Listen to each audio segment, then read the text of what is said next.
പെട്രോളിന്റെയും ഡീസലിന്റെയും വില നമ്മുടെ രാജ്യത്ത് കഴിഞ്ഞ ഒരാഴ്ചയിൽ 3% കൂടിയിട്ടുള്ളത്. ഇതിന്റെ പേരിൽ മോദിയെയും മോദി ഗവൺമെന്റിനെയും ചീത്ത പറയുന്നതിന് മുന്നേ ഇപ്പോൾ ഈ ഒരു വില കൂടാണ്ടായ സാഹചര്യത്തെ പറ്റിയിട്ടും അതുപോലെ തന്നെ മറ്റ് രാജ്യങ്ങളിൽ എത്ര ശതമാനത്തോളം കൂടിയിട്ടുണ്ട് എന്നതിനെ പറ്റിയിട്ട് നമുക്ക് ഈ വീഡിയോയിൽ മനസ്സിലാക്കാം.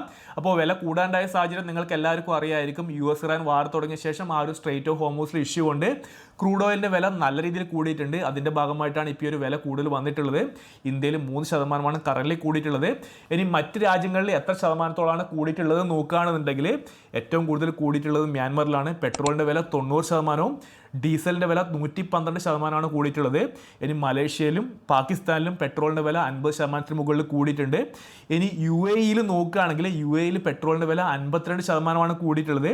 ഇനി US നോക്കുകയാണെങ്കിൽ പെട്രോളിന്റെ വില 44%, കാനഡയിൽ 32%, UK 20%-ഓളം ഈ ഒരു പെട്രോളിന്റെ വില കൂടിയിട്ടുണ്ട്.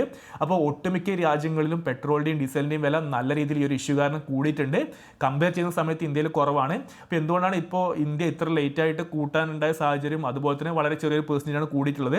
ഇതിൻ്റെയൊക്കെ ഒരു കാരണം നോക്കുകയാണെന്നുണ്ടെങ്കിൽ കഴിഞ്ഞ ഒരു 2 മാസത്തോളമായിട്ട് ഇന്ത്യയിൽ ഓയിൽ കമ്പനീസ് കമ്പൈനായിട്ട് പെർ ഡേ 1000 കോടിക്ക് മുകളിൽ ലോസാണ് അബ്സോർബ് ചെയ്തുകൊണ്ടിരിക്കുന്നത്. അതുകൊണ്ടാണ് ഇന്ത്യയിൽ അത്രത്തോളം വില കൂടാതെ നിർത്താൻ ഗവൺമെൻറ് സാധിച്ചിട്ടുള്ളത്. അതുകൊണ്ട് തന്നെ തെറി പറയണോ വേണ്ടോ എന്നുള്ളത് ഒന്നും കൂടി ആലോചിച്ച് നോക്കുക. അതേസമയത്ത് എതിരഭിപ്രായമുള്ള ആൾക്കാരുണ്ട് ഇപ്പോൾ ഈ ഒരു വില കൂടാതെ നിന്നിട്ടുള്ളത്. ഈ ഒരു ഇലക്ഷൻ്റെ കാരണങ്ങളൊക്കെ കൊണ്ടാണ് ഇനി വരുന്ന ദിവസങ്ങൾ നല്ല രീതിയിൽ കൂടുന്നു പറയുന്ന ആൾക്കാരുണ്ട്. അതുപോലെ തന്നെ മുൻപ് ഈ ഒരു 2022 ക്രൂഡ് ഓയിലിൻ്റെ പ്രൈസ് മുകളിലോട്ട് പോയി പിന്നീട് നല്ല രീതിയിൽ താഴത്തോട്ട് വന്നിട്ടുണ്ടായിരുന്നു. ആ സമയത്ത് ഗവൺമെൻറ് പെട്രോളിനും ഡീസലിനും വില വലിയ രീതിയിൽ കുറച്ചിട്ടില്ല എന്നുള്ള പരാതി പറയുന്ന ആൾക്കാരുണ്ട്.